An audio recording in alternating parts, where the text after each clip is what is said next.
Hey man, October 27th, Friday, 2023. How you doing? I just got back from a 23-mile ride today with my new O'Neill helmet that I needed because that old one right there is starting to fall apart. This helmet is awesome. I really like it. A lot of people said it was noisy, and I beg to differ. Well, so yeah, like I said, I got 31 total miles on the bike now. Put 23 of them on today, and 8 miles my first trip. And there were a few things that I've noticed. For one thing, this seat right here is literally like riding a 2x4 with a little bit of foam on it. Really hurt my ass. I mean, this is definitely no bike you want to get if you plan on riding a long distance. I mean, I don't know what your ass is like, but mine can't handle it. It's yeah. Apart from that, I loved it. Yeah. I did get passed by a semi one time. That was an experience. Definitely did not enjoy the experience, but let's just say I'm a newbie, you know. I'll just call a spade a spade. After what I showed myself today, I'll just call myself a new rider. And why do I say that, having had bikes in the past? Well, because they were all dirt bikes, for one thing. They weren't road bikes. And the times that I did ride them on the street was, you know, right? Wink, wink, nod, nod. There were, so here's my experience today. Stalled it twice. Or was it 3 times? 1, 2, no, it was twice. And I believe 1 or 2 times, starting from a stop at a stop sign, turning right or left, I took it way too wide. So it was at that point that I told myself, yeah, dude, you definitely need a lot of work. But for those things, I'll get there quick. What else did I notice? So going around tight curves really wasn't a big issue for me. That felt pretty natural. Yeah, hadn't really lost that. I think just a wee bit of practice more, and I'll have that pretty much down pat.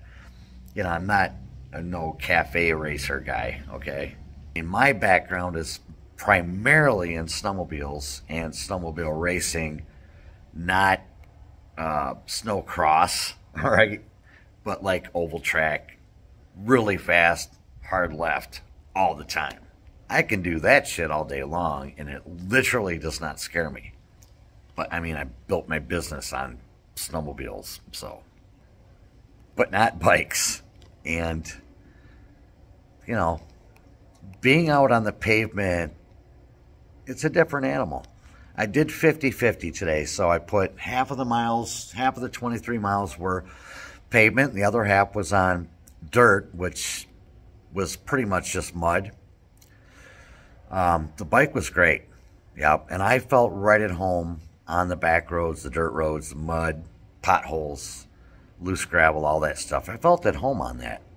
But on the pavement, for some odd reason, I just didn't. So I need to, it's a completely different experience for me, man. It really is. And vice versa. I know a lot of people that have never, ever ridden a bike on the dirt. And when they do get on the dirt, they like kind of get a little bit panicky. Well, that's why I got this bike, right? So I could do both. And mainly, I chose this model of a bike, not only based on, you know, the price point, and the fact that it could most certainly keep up with traffic. It was mostly to go back and forth to like the gas station where I get my breakfast sandwiches and my Monsters and maybe a bag of tobacco, and occasionally to the grocery store and then to the lake. You know, that's what I bought the bike for. Because, I mean, I use the shit out of my truck just for the shortest, simplest trips, and it really doesn't make any sense. when I could take something on that takes 2 gallons of gas to go, you know, upwards of 200 miles on 2 gallons. Yeah, it's kind of a no-brainer. Anyways, yeah, so I believe that I can do a lot of the technical slow speed maneuvering stuff here at home. You know, I have plenty of property to do it, and plus most of it's, you know, vegetation and lawn and stuff, so if I do dump the bike, it's not really going to hurt it and scratch it up. Versus trying to do that stuff out in the back roads, pavement and dirt, it's going to get some battle wounds. And I really don't want those yet, come on. Even though it will have battle wounds in the future, I accept that. So, you know, like anything else, practice makes perfect, and I definitely need more literal seat time in it. Hopefully that seat breaks in some more. Otherwise, I'm going to have to look for an alternative foam, or I don't know, you know, something. I don't want to increase the height on it, because then I'll be too tall. Right now, it's at a good height. If it were a little lower for me, that would be actually perfect. But I don't want to shave any material out of the foam that exists. So I'll have to just figure that out. Another thing I noticed was gear selection, right?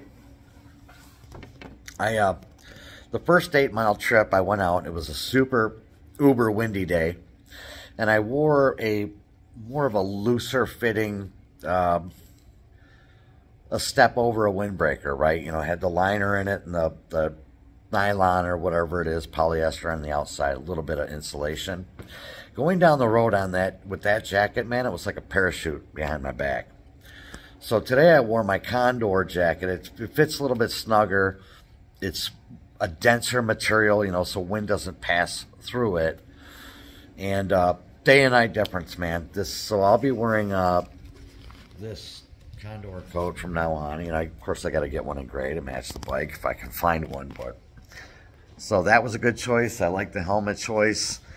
And I did order a fairing for it through T-Rex Racing. It was it's the only company that made this bike specific windshield for it. It's like $150. The helmet was $150. So I have another $300 invested, but you know, it is what it is, right? Gear doesn't bother me.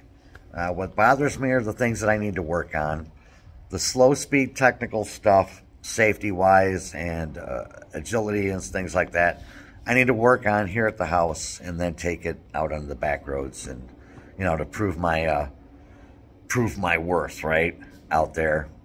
And I really need to get all this stuff accomplished before I go spending the $300+ on the rider's endorsement / safety course. You know, there's no way I'm going to go into that without having honed the skills to the degree where I have the competence enough to be able to pass the course and not lose that frickin' money. So at least the bike is legit. You know, it's insured, it's tagged, it's got the plate, registration, yada, yada.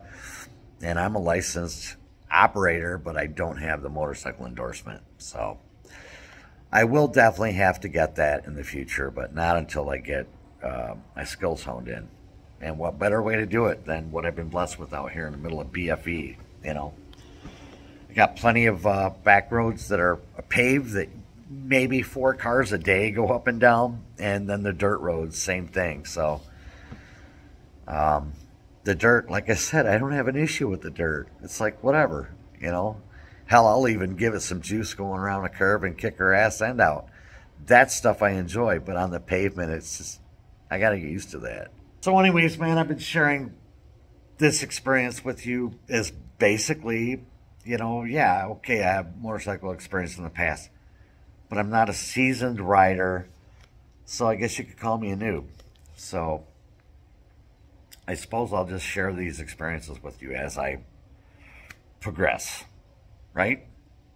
And but don't expect no fancy pants wheelie videos or anything crazy like that. There's a gajillion guys out there doing that shit, and I'm just too old and too not into going to the hospital for stupid choices.